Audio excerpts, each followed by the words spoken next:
মৌনব্রত করে মেয়ের বাড়ি চলে এসেছো, ভালো করেছো মা। আরে না মা, এখানে তোমাকে কেউ ডিস্টার্ব করবে না, আর তোমাকে কথাও বলতে হবে না, আর তোমার মনব্রতও ভাঙবে না।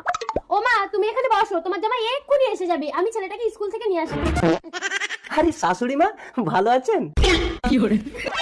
কি ব্যাপার, শাশুড়ি মা কি আমার উপরে রাগ করেছে? রাগ করেছি, চুমা না দিলে কথা বলবো না।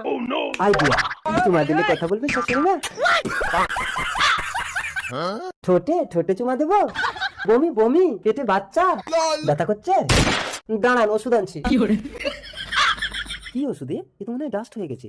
পেটে ব্যথা করছে, দাঁড়ান ওষুধ দিচ্ছি, এই ওষুধগুলো খেয়ে নিন, পেটের ব্যথা ভালো হয়ে যাবে। এই নিন শাশুড়ি মা, খেয়ে নিন খেয়ে নিন। না না খেতে হবে, আমার লক্ষ্মী চলে শাশুড়ি মা, খেয়ে নিন খেয়ে নিন খেয়ে নিন। এই নিন জল খান জল খান জল খান। ব্যথা দিন ব্যথা দিন শাশুড়ি মা, ব্যথা দিন ব্যথা দিন শাশুড়ি মা। কি হয়েছে আমার মায়ের? আরে তোমার মায়ের পেটে ব্যথা উঠেছিল, তাই এই ওষুধগুলো সব আমি খাইয়ে দিয়েছি। আরে মা মনব্রত রেখেছে। এ বাদুড়ের বাচ্চা আমাকে চুমু খেয়েছে।